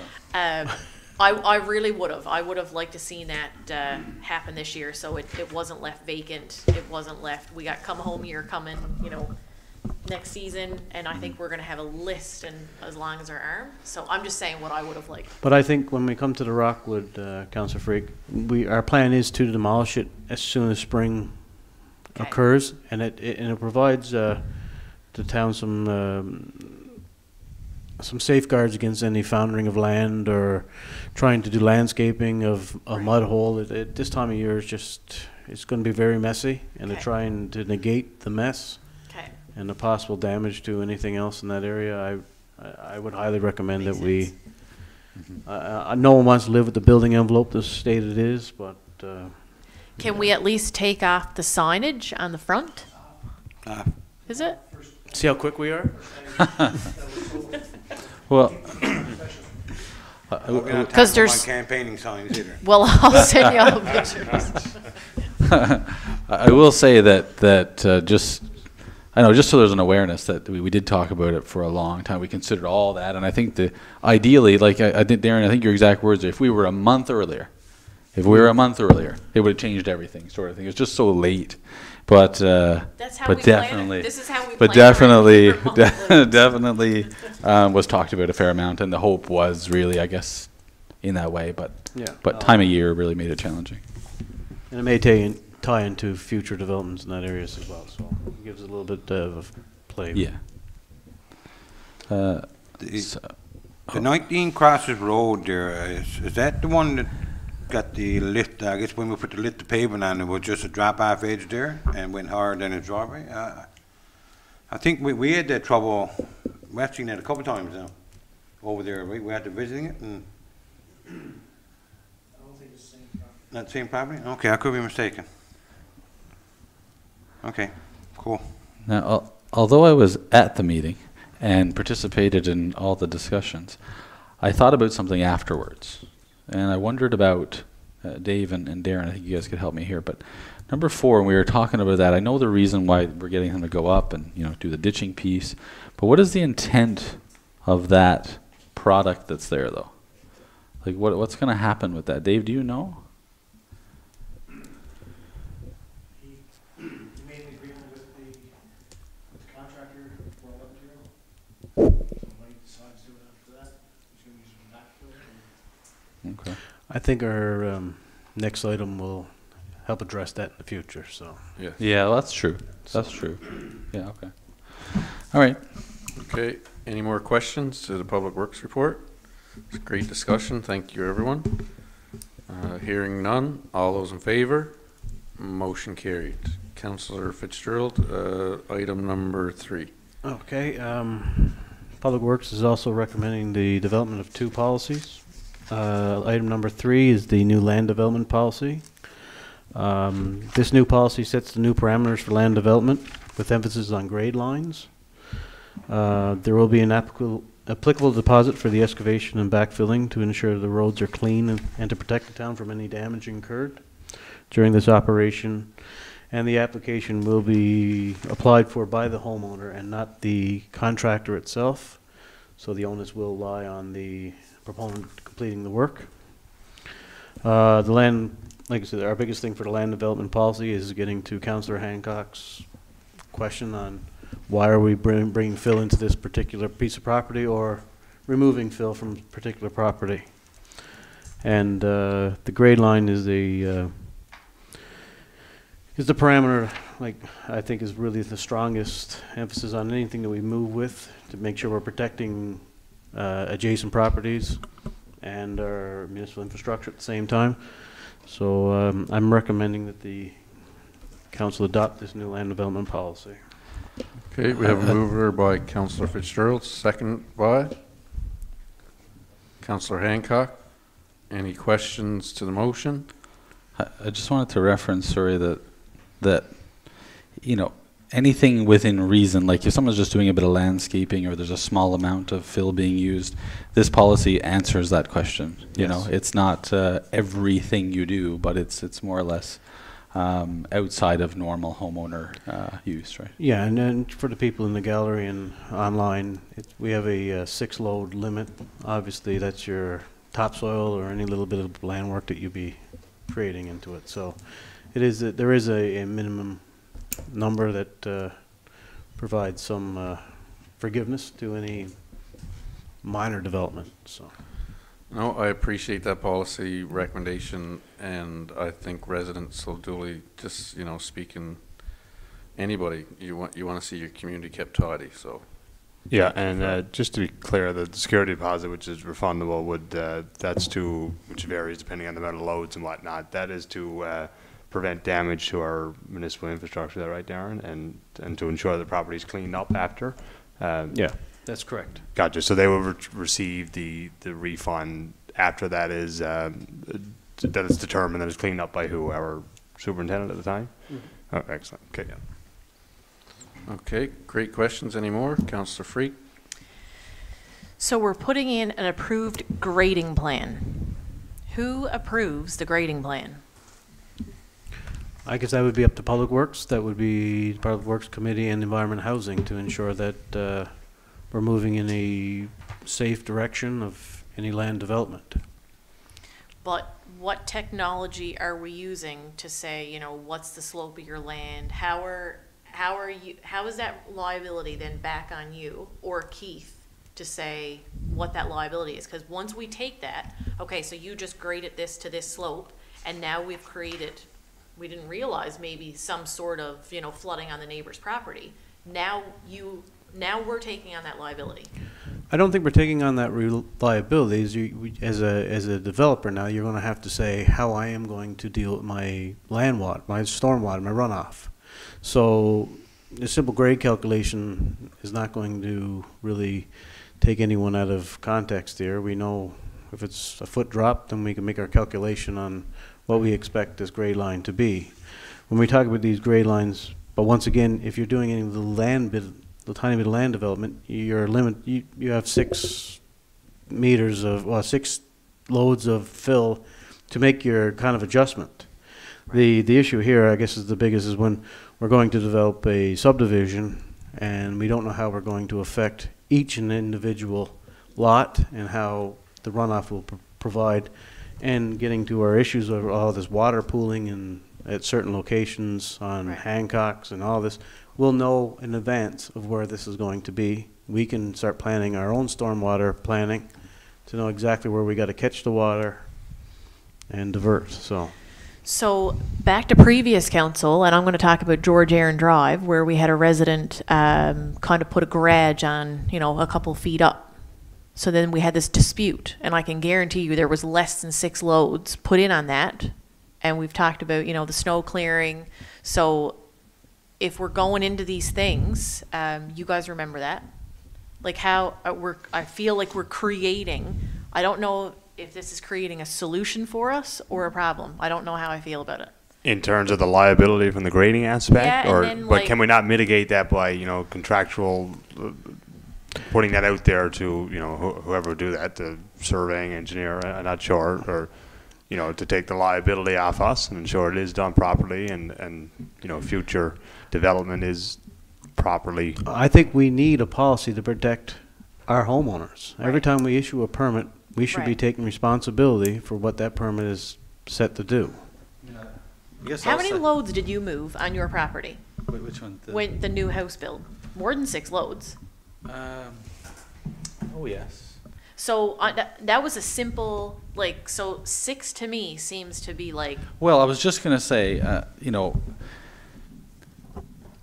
I'm wondering, you know, like the 6, even though, cause I'm not sure if we had these security deposits in when we were in our meeting or if they were brought in.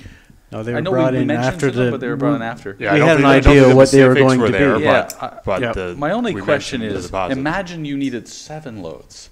And now you got to put down $1,000 deposit. You know what I mean? Like, should it be 25 to 100? But then the problem. Yeah, but we then might the problem. Not need a deposit for less than 25. Yeah, but I'm not going to clean up if I'm a contractor or the property owner. I'm not going to clean up the road if it's only going to cost me $25. Should we have a 500 maybe? I just, it seems like, what if you're that person, you know? Like Amanda brings I'm on up, I'm what on if a you're flat- that person, right? What if I'm you're on that a person? flat block of land, and I can guarantee you, every season we've had like, whether it was like crushed stone in the back garden or we've redone this, I've done things that are more than 6 loads on a flat surface. You know what I mean? And then all of a sudden I'm coming in having to pay. Well, that's what I mean. Maybe we could do a friendly. I mean, I don't know. What do you think? Maybe we could increase the minimum loads to, you know, maybe 50 or so. I just, Jason could confirm with this, but is this consistent with other municipalities here now, or? Yes. Sorry, what'd you say, Go? And just to clarify, a truckload consists of 8 tons for a single axle and 16 tons for a tandem. Yeah, so your truckload, you're not taking No, that she- much she in means your dump trailer in the Yeah. back of your I think pickup she truck. means dump truck. I Yeah. think she means tandem. So you need 6 dump trucks loads. You could do a bit with 6 dump truck loads. You wanted to see what I was at this summer. Yeah, they're- Honest to God. they're like- it just seems, yeah. Well, no, I think there's a point raised there. We might. This is the time to make an adjustment if we're going to do it, rather than put it through and bring it back. Yeah, so if we're going to. let's say if we follow by this, and what's the definition of a truckload? That'd be 12, so that'd be, you know, almost, 70 tons of dirt. Are you moving 70 tons of dirt in your backyard? It's a real balance act, isn't it? Because, like Amanda said earlier, if you put it too high, you could easily do something that could cause significant concern to a neighbor if it's 12 or 15. Maybe the safest thing to do is to lower the threshold of financial piece. I'm going to make a recommendation, seeing how this policy's never existed in the town's existence. Can we defer this? It's great work, and I appreciate the work of the committee, but tonight here is not the place to actually set the, you know, to redevelop the policy. So I'd like to see a deferral, if it's okay with the chair, to bring it back again. All right, Rather we than can, sorry. sit here tonight and try to develop it. It's not really the place to try to hash it out. I just feel like we always try to stay within a goalpost, and I feel that there's something in here, even with an agreed upon timeline for projects shall be determined. So we determine that, and then a contractor's gonna say, well, how come you let him have 12 months, but, you know, I ran into this and I really need it 15? Like, it's not defined enough in that regard that we're kind of leaving it open. I don't know, I just feel that I got reservations. I don't think with there's a it, that's all. panic to put this through. I mean, look at the time of year. Yeah. There's not like, we're not panicked over it. If we wanted to nudge it back along to PW, we could. Do We I could bring love that it? back. 100%, Darren. Yeah, yeah. Great job. It's needed. No, it's because you Jason's. can imagine without it. Right. Anything can happen. Right. You know, anything. Yeah, can no, happen. and I agree, maybe it can be deferred, but in terms of the security deposit, I think it's important to keep that threshold high, because, like, if you alluded $25, well, No. I'm not gonna clean up the road I said for 25 $25. loads, $500. Sorry, I just. Okay, yeah, sorry, okay, but even $500, I don't know if contractors are gonna do it. Yeah. I don't know. I don't know. I just think $1,000, because nobody is moving, 66 tons of dirt in their backyard, which is the definition of a truck, of 6 truckloads. And we still live in rural Newfoundland, where we still have people buy parcels of land, cut all the wood off of it for, 5 years before they're ready to build. You know what I mean? It's just Yeah, well, that also comes into that side. We've had issues with people clearing land and not disposing of the grubbing and the brush, and all of a sudden we have rodent problem as well. So there is other issues that come with everything that we're Right. doing, and I do believe tightening these guidelines starts to protect the definite our residents and our town That's as a right. whole. So yeah, I agree. We can give it another shake. yeah. We can give it another Okay, so if it's okay with the chair, we'll defer that just to bring it back, I guess, from a committee side.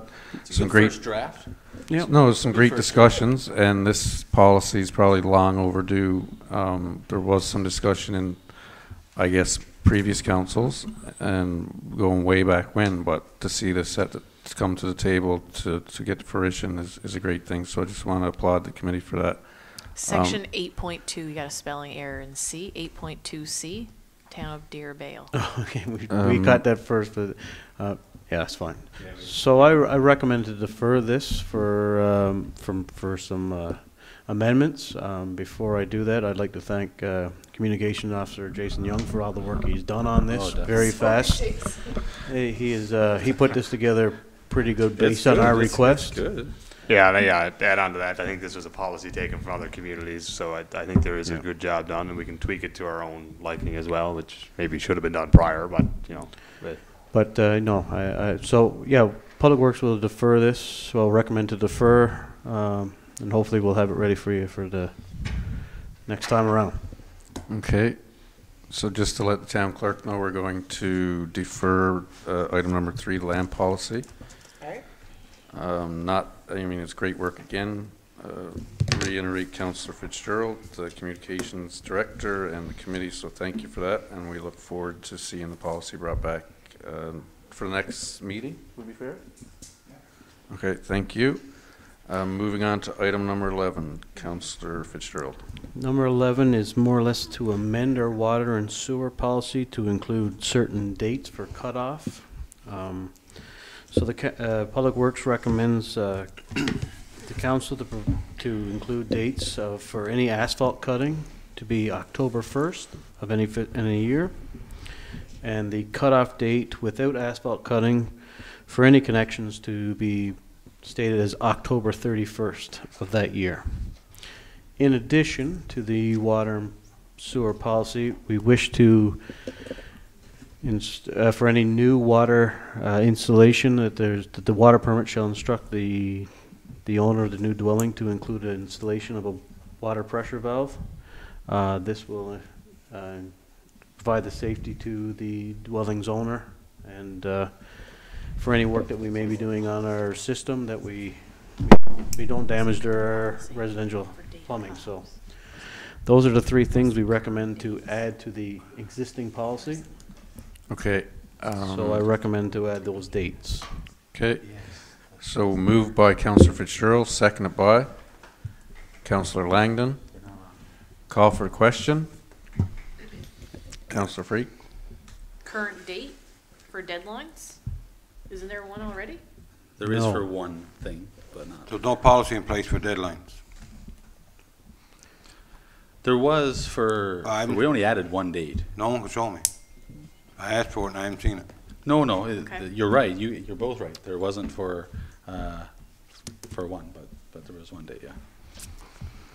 So there are currently a couple files. Myself, I also asked the town manager, and she produced a communications from the town of Deer Lake from 2008, and supposedly that's been the same policy or communication since 2008 and prior to that, but no, obviously to the reason for this policy being brought here tonight, to my knowledge it didn't exist, which kind of conflicts with 2 files that are currently ongoing. I reached out to, I think it was 4 or 5 other municipalities just to see what their policies are.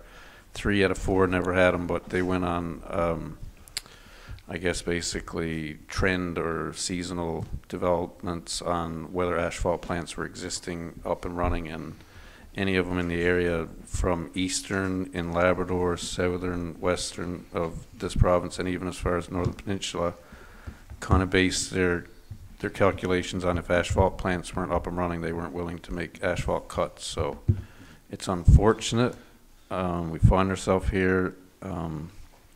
Ultimately, we make mistakes, or if you see things from previous, could have been decades of governance, and that's the reason policies are put in place, obviously, for a guideline.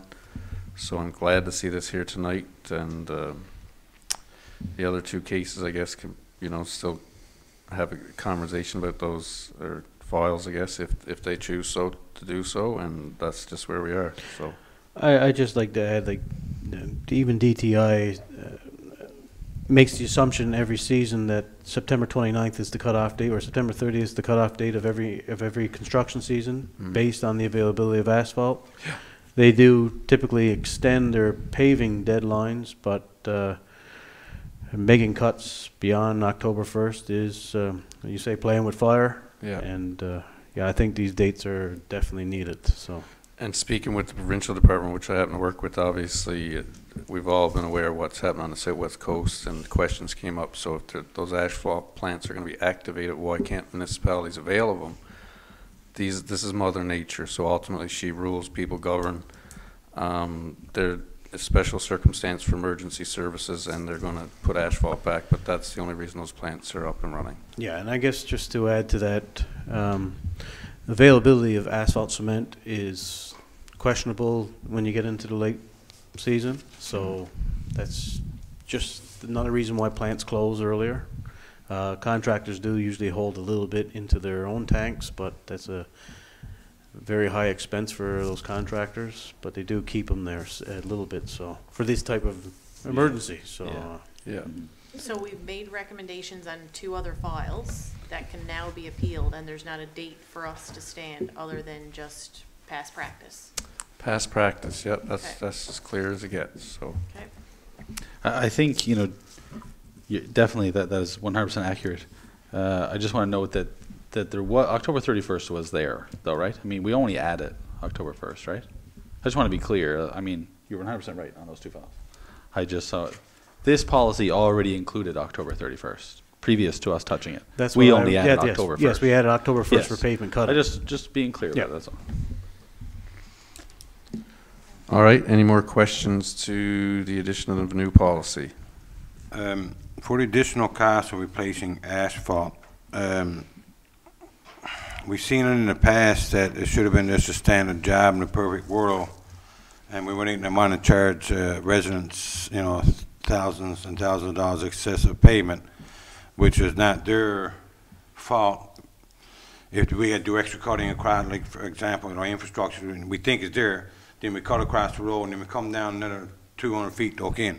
I don't think that the residents should be held responsible for all these cuts due to our infrastructure, not their fault. We went through it over on Tower Road, several $1,000s, when it wasn't And their fault. Can I just say something and add to that?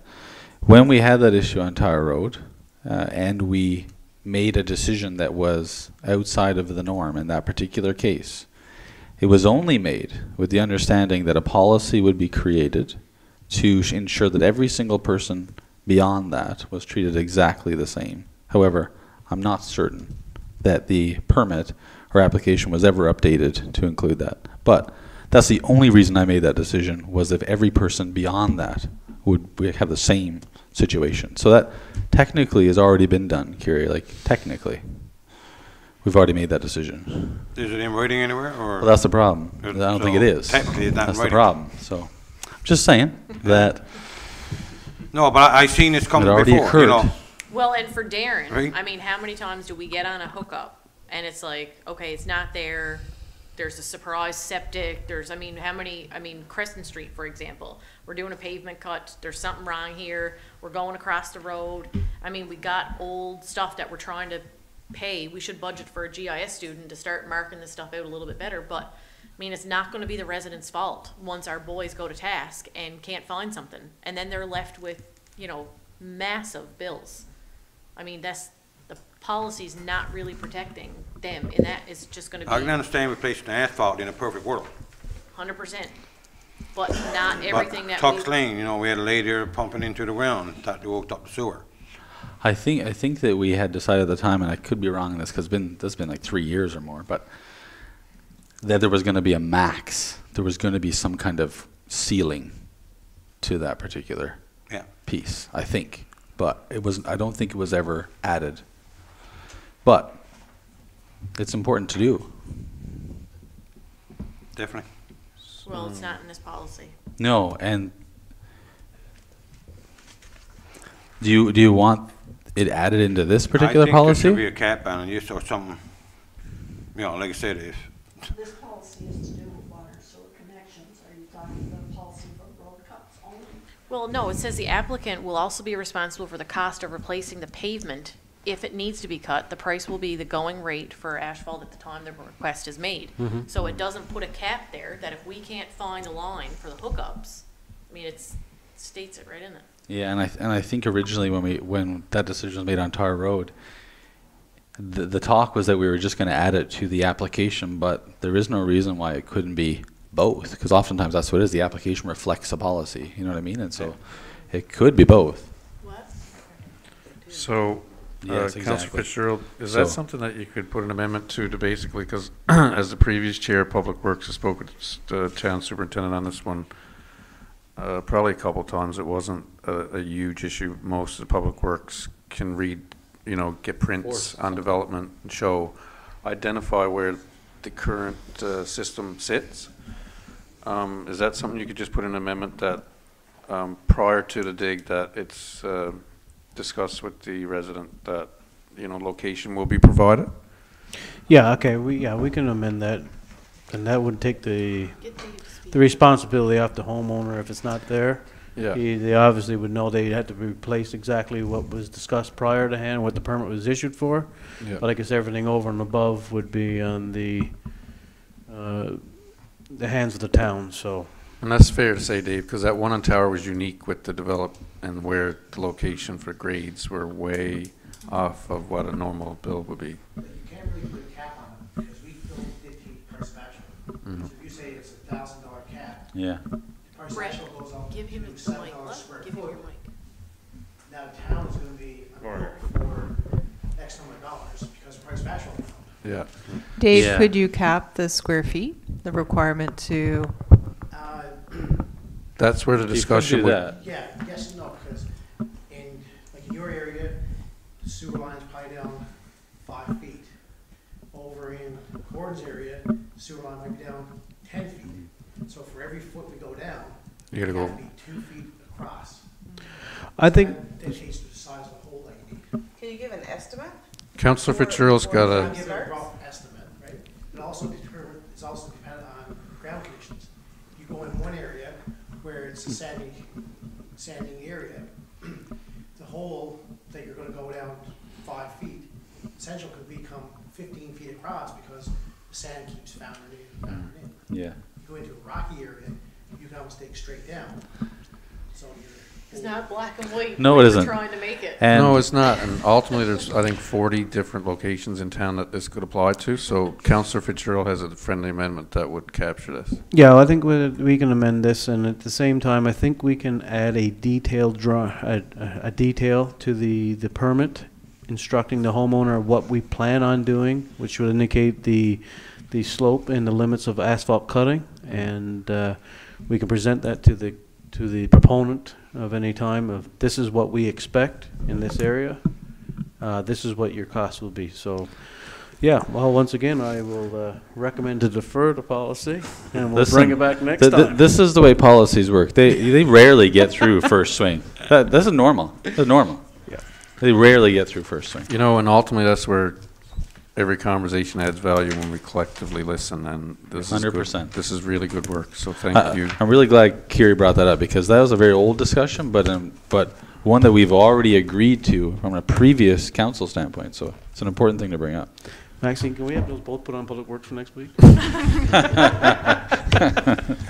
All right. Thank you, Councillor Fitzgerald, for your Public Works report, sir. Moving on to Recreation, Councillor Langdon, sir. We're hoping mine doesn't have this much discussion. Good luck. It will. The Department of Arts, Recreation and Culture met Friday, November 19th at 12 p.m. In attendance was Councillor Brett Langdon, Councillor Gordon Hancock, Deputy Mayor Melanie Young, Town Manager Maxine Hayden, Director of Recreation and Community Services Glenn Wiseman, and Director of Operations and Communications Jason Young. The item number 1 was the advertisement agreement at the Hodder is currently with Coke and has expired, so we're currently in the process of finding a new vendor for the arena there. Fifth Avenue Playground, there was needles and other stuff found in the area, and including vandalization to the garbage can, fence, and benches there. Recreation had the town electrician install a camera at the playground to complement our regular inspection and garbage collection that is done on a regular weekly schedule. We will be monitoring the playground closely there. The Xavier, item number 3, the Xavier Community Project. Recreation has been in contact with Xavier Junior High. The junior high school has a plan to construct a small basketball court on the back area of the school. Recreation is committed to working with Xavier to help this project get completed. Item number 4 was banners in the arena. Recreation will be changing the location of the 2 championship hurler banners in the arena to make them more prominent. We will also be changing some of the banner locations and colors for organization purposes. The current food services for the hockey tournaments, item number 5. For the time being, the current vendor in the arena for the canteen who decided for the town decided to give up this year. We're in talks and hopefully allowing her to return. This for the tournaments. This is to provide food to athletes and spectators over the coming weekends as tournaments return. This will only be until the new operator is put in place. So a request for proposal was put out and it closed, I believe, November 1st, and there was no nobody put in an application at the time. So we are still in talks to try to get a permanent food vendor in the arena there. Item number 6 was sign regulation. The town of Deer Lake will be enforcing its current sign regulation that is in place. In addition, the recreation will be looking to have an amendment made to its regulations stating that no signs should be placed in any beautification areas of the town. Item number 7 was speakers for the arena and Main Street. Recreation is in the process of ordering speakers to be located outside the arena and located on Main Street. Music can be played from one central location, broadcast simultaneously through all speakers around the town. We would use this at various different events, including Christmas time, Canada Day, and planned Deer Lake live events requiring music. Item number 8 is the Coast to Coast Antique Car Show. Recreation has been in contact with the group organizing it. They will arrive in Deer Lake on the evening of July 6th and will be traveling it the next day. We have been in contact with the Deer Lake Municipal Park, who is handling their request for accommodations, food, and showers. They will not be in Deer Lake for long, so they asked residents to come visit them at the area. So we will be organizing possibly a Deer Lake Live event. We will manage that as time gets closer. And item number 9 is a Christmas tree at the town office. Recreation will place a real tree outside the town office located between the flagpoles. The tree will be set up for the holiday season, and that will happen as soon as the tree is retrieved from the woods. And the meeting adjourned at 1:30 p.m. The tree is chosen, just not here yet. Okay, appreciate that, Councillor Langdon. We have a motion by Councillor Langdon, seconded by Deputy Mayor Young. Call for a question. I think there's going to be a bunch of questions, so I just want to note one thing. Some of these are recommendations for council's approval. And that's, yeah, I guess that's... Okay, and so, for instance, like, let's see... We shouldn't have had a conversation with you before the meeting. Like the speakers are a recommendation to council, and the Xavier Community Project, just for clarification, that there's nothing set on that. It's purely conversation at this point. It's Yeah, about, sorry, just to clarify, yeah, the speakers are currently in negotiation. I believe there's a quote came in since we met last time, and sorry, yeah, Xavier, we're in talks, and we could have some stuff that is currently not being utilized at the town that we can provide for them as well. Yes. Like I said, it's still in the negotiation aspect there, or not really negotiation, but... Yeah. And I just only say that because I think that was going to be perhaps some questions about that. And the other piece I'll note is that it's not here, but definitely was discussed, that the garbage can at the Fifth Avenue Playground, we wanted to mount it somehow. Hey, Brett, Councillor Langdon, that's accurate, right? We were going to do something to affix that to a location? I can't recall that discussion, to be honest, but that would... I'm not sure, is it mounted now, or did... Deputy? No, I don't know if it was mounted now, but the issue was still vandalizing the actual trash. Oh, of can, course. Yeah, and so...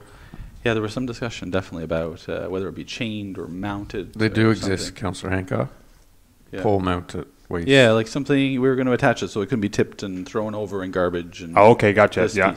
This was just an addition to that little piece. Yeah, I think there was some concern about removal, garbage removal, waste cleanup, being able to access it in the winter.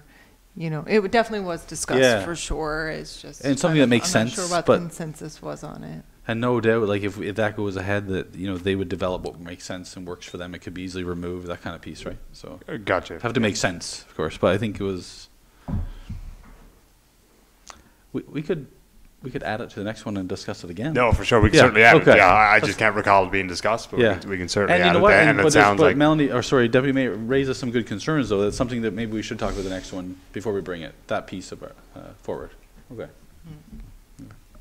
Just to speak to that playground, it was mentioned, I don't know if it was the first or second meeting, that there was supposed to be, Maxine, this was put in on dark spots in the community and identification areas, but there was supposed to be, a street light put in that area near the playground. I got a letter about it this week as well. So is that something that's ongoing, or? It's ongoing. We checked it, they don't come up and say yes. So can we conclude both conversations in one, because ultimately Light and Power put up 2 power poles at the dog park, I'm going to say close to 4.5 months now, and there's still no lights there, so can we get it? On that June or July, we put the request in for a poll. Steve was in the last week, and he said that we should be out shortly to do the dog park. Okay, can we just, in that conversation, see what, because it was requested to put one at 5th Avenue. I already put in your request for the poll. Okay, That's done. because that would, you know, kind of, you would hope that it would stop with like certain types of vandalism or graffiti or waste products, so. All right, Councillor, Councillor Freak. It would definitely help, especially with the camera going there and having that light would help for sure. We're just gonna put a cap on what we're spending on 5th Avenue, just saying. The camera street. Councillor Jones, can you duly note that you heard that statement from Councillor? I refer back to Camera Street there from last year. It's getting close to the holiday season, and not last year, the year before, we had our recreation staff host a New Year's Eve event. So like a family fun night from like 5 to 7 that you could come swimming for an hour, you could bowl, you could skate, you could do. Can you have your committee look at that for Hillary to look at hosting again a family event? Everybody was still off for New Year's Eve later in the evening, but the girls done a great job giving them the ability. Yeah, no, for sure. We'll add that to the next agenda as well. We're getting Just The next committee meeting, sorry. You just brought something back to memory too. There was ultimately, I know it was due to COVID and less, you know, attendance at the arena, but there was some type of prize program they had on 12 Days of Christmas. Am I right? Yeah. If we let the girls get creative with recreation again for the holiday season, I'd love to see what they'd come back with. For sure. Yeah. So, Councillor Langan, you take note of that, please. Yeah, no, for sure. We'll look into the staff at the arena there and or the pool and see what we can plan there for Christmas events as well. Okay. So we had a mover, seconder. Any more questions on the recreation what is the? Who's buying lights for the Christmas tree? Yeah, I'll have a few, I guess. We were almost done. No, obviously we're dealing with recreation stadium, you know, and last year in this COVID, we've been losing a lot of money in revenue with the stadium. Like, just taking a quick look, I'm a little bit confused if it's a recommendation or we're doing it. or you're trying it or you're doing it, but looking at these things here, like I'm looking at 3, 4, 5, 7, and item number 9, you're looking at spending some type of money, don't know how much, it wasn't in the budget this year, and we're going through the budget process now, and I haven't seen no money into the budget going forward.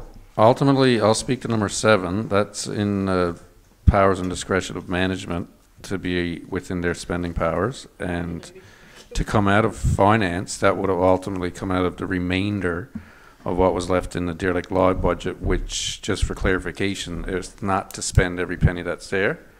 So if you would like, as the chair of finance, to see what that invoice would be if they go forward for purchase, I don't think the town manager would have a problem with. I know it's under the town manager, but you took all these 5 items and added them up, it's probably over the town manager's. Yeah, so I don't want to cut out the conversation there, but No, go ahead. Continue. Yeah, so we can speak to number 3 right now. So actually, we currently, there's not an issue. We currently have a basketball net that is not being utilized at the arena that we were thinking about donating. That wasn't in there. Just we didn't want to mention that because we were unsure at the time. But so that would be minimal cost there.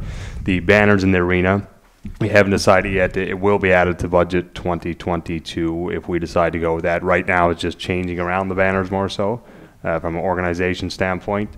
And at number 9, the Christmas tree that was cut by an outside volunteer and just has to be transported here. If we can't find Christmas light money, we will just have a tree with no lights.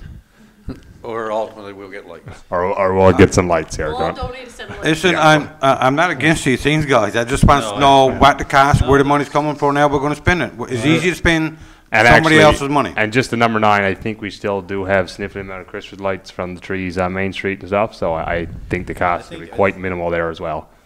I think it's important here to, sorry, Councillor Jones. You call me whatever you want to call me. I'm going to call you Kiri. Okay, there you go. For the rest of this night, I'm calling you. There's only 100,000 people listening to you. I'm calling you Kiri. But listen, I think it's important that you ask those questions. Yeah, no. Honestly, there's nothing wrong with it. I think it's important. No, sorry, Ask and them. I agree. Maybe we should have been Ask more them. clear in the report as well, but Ask them. but the cost is quite minimal Yeah. coming out of that. This is gonna be, yeah, we're gonna nail that down. Can I make a suggestion to the Recreation Committee to put their minutes similar to the other departments, which is showing a recommendation or a deference? I appreciate the discussions and notes, but I don't know if you're asking us to accept something, or you're recommending, or you're deferring. I do have some questions. Obviously, I didn't mean to overstep, No, go Councillor ahead. Jones. With item number 7, we have speakers on Main Street. Are these locations decided of where they're going to be placed to? Are they susceptible to vandalism of any of that nature? Or No, these are all in discussions. This is ultimately something that came up when we're talking about Christmas and cheer and community and music. Myself and town manager and the town director and director of communications and other staff have talked about how do we spruce up Main Street. The last council's done a very good job in lighting certain areas, same as Commerce Street, and we've got quite a bit of good feedback. So no, ultimately this wouldn't be some rinky-dink plan. This would be an investment for this council, the next council, and many councils in the future.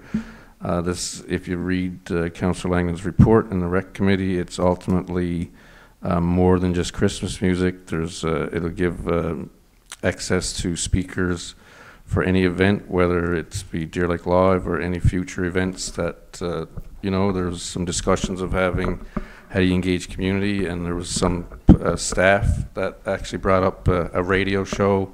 So it's all about community engagement. This is not something that's, again, going to be a rinky-dink setup. It would be a protected investment that would last for years to come and would create some music is like medicine. So that's where this has come from. Okay, thank you, Mayor. Item number 5, food service for hockey tournaments. Just as confirmation, the proponent has mentioned in the minutes, they are working on their own. They're not working for the town as such. I just want to clarify that the town has not hired this person. Yeah. Are they working for the town as the canteen operator, or are they an employee of the town? It'd be best for Councillor Langland, the chair, to speak to that, but just for Councillor I'm Langland. going to be honest, I can't confirm that at this time. I believe she was still operating as a private operator in the arena, but right now, do you recall any discussion around the Deputy Mayor Young, or? I thought there was discussion about some sort of hourly. About potential hourly wage, Yeah, but again, it but was, any yeah. operation she's had has been just on her own. That's the understanding I was of. Yeah. Okay, just more or less continuation of What she was doing prior, Yep. of her contract with potentially in the future, but nothing current, of an hourly wage as a town employee. And I do believe it was specific to this hockey tournament. Yeah. Okay. Yeah, It's not hockey tournaments in the future. No, I believe it's a kind of case-by-case basis moving Yeah, forward until we hopefully find a permanent vendor for the arena. Okay. The host of, I think it was this weekend past, was it? Yeah, The I believe host there's of, a female tournament in town, and Yeah, this most recent tournament had requested food service, so it was kind of trying to make that happen and not really having a vendor. So I think they approached the previous vendor to see if she would do that, but it was definitely specific to that hockey tournament that just recently was completed. Okay. And just to confirm, so item number 4, you're going to be sending to finance for a budget. correct. We haven't decided on what we're doing with that yet, but currently the organization change is going to stay the same because the cost is quite minuscule there, but and we'll use stadium staff anyway. But for the banners and stuff, any new banners will be put in budget 22. And I guess that would be done during the summer months, I take it. Yes, we're at 11 hours there, everybody, so we should get your committee chair to Sorry. get it in as soon ASAP, please. We were working on it. Yeah, thank you. We're actually waiting for a price to come back from the banners there, and as soon as we can, we'll get that in. No, that's it for me. I appreciate it. Just one comment with the coast-to-coast antique car. Great, love it. The Lake Park hasn't been been very stagnant the last couple of years, unforeseen reasons, you know, whatever it is. I was just wondering if we can get an update for the 2022 season, please. Yep, we can Yes. certainly. I don't have an You know, update 'cause a right lot of now, people's asking. Yeah. but I believe in the consultation we have had with the operators of the park that they would seem willing to accommodate Good. this car show. So, you know, hopefully they can hold to their word there as well. And I think they again- will, but I just wanted some Jason kind and of, Mark have been in contact with the developer, constantly working through EAs and whatnot. just give I me a little think update. I don't know if there's anything concrete, but the dating that was relayed to me was May 24. Oh, great. Was their plan to really, that's their goal to get up and running. And Good. they feel that's, achievable. Yeah, good. Thank you. And just a comment, Darren, to your point in terms of, you know, what's the action?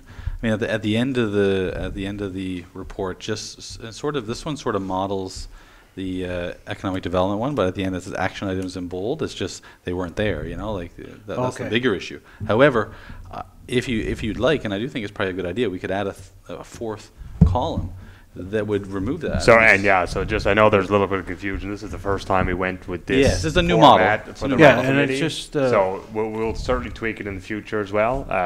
Like I said, this is a little different what we normally did with the rec committee. Yeah. Just we thought it would be a little easier, but we'll definitely have it better. No, for next. I truly appreciate the discussion piece Yeah. and the notes. It's just if there was a little action column to say exactly what is being recommended. Yes. Yeah, no, for sure, and we can definitely add that to a future, like the environment housing there. Yeah. Thank you. Okay, any more questions for the recreation report? Hearing none, all those in favor? Motion carried. Before we adjourn our meeting, just going to reiterate Councillor Freak's notification that the Santa Parade starts, or I guess the time is 4:30 to meet at Elwood, and the fire department would like to see this be one of the bigger ones. Obviously, we've been through a couple of years where things haven't been normal, and we're getting back there, so it'd be great to see participation. On a safety note, if you look in on their Facebook site in the towns, it says if you would like to give a donation, please not to step into the line of traffic and let the person that is taking donations come to you on the side street. That is the credit union is taking the food bank donations. Is that what you're speaking of? Yeah, Yeah. yeah. So keep your eye out for the Eagle River Credit Union. Yeah, for sure. Eagle River still? Yeah, I think so. Credit union. Credit Deer union. Lake- And Deer Deer Lake- Lake Credit our Union. Deer Lake Credit Union girls. Yeah. And Andrew. Yeah. Yes, for sure. Yeah, And Deer Lake you- Credit Union staff.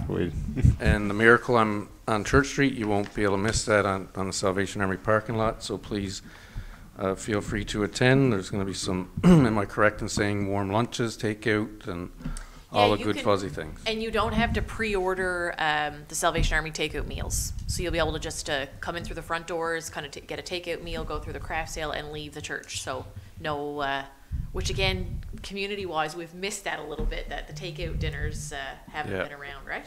Yeah. So No, it it'll looks be a like, good it morning. looks like a good fun weekend, and the forecast is actually showing some snow for Saturday, so maybe we can make it feel a little more Christmassy. Hopefully that stays the way it's supposed to be. Ultimately, I'd like for anyone that's looking or watching online, speaking to the communications director. We've been in office here for 2 months, and we've had our live meetings, so we're going to put out a post for feedback to see maybe there's tweaks that the residents that are watching online would like to see improvements on, or you know, even where we're doing good or how we can improve. So you can watch for that coming out on our Facebook post. And ultimately, I'd like to take a minute to say thank you to all council members, new and previous colleagues, and management and staff. Has been an extremely busy 2 months, and I'm very grateful for everyone's commitment. So thank you for that. And with that being said, I will make a motion to adjourn.